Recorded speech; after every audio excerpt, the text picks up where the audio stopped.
আজ সন্ধ্যায় সমুদ্র উত্তপ্ত হয়ে যায়, বজ্রপাত হয়, বিপদ আসে।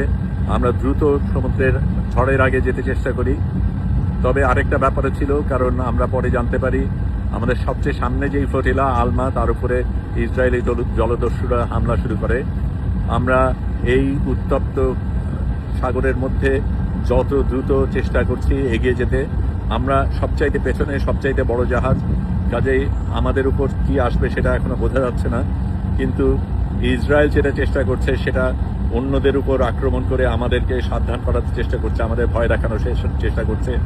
আমরা সবাই এই ঝড়ের মধ্যে বাইরে এসে একসাথে বক্তব্য জানাই, তাদের সাথে সহমর্মতা এবং তাদের সাথে যে আছি সেটা জানাই। আমরা গান গাই, সেটা তাদের কাছে পাঠিয়ে দিয়েছি।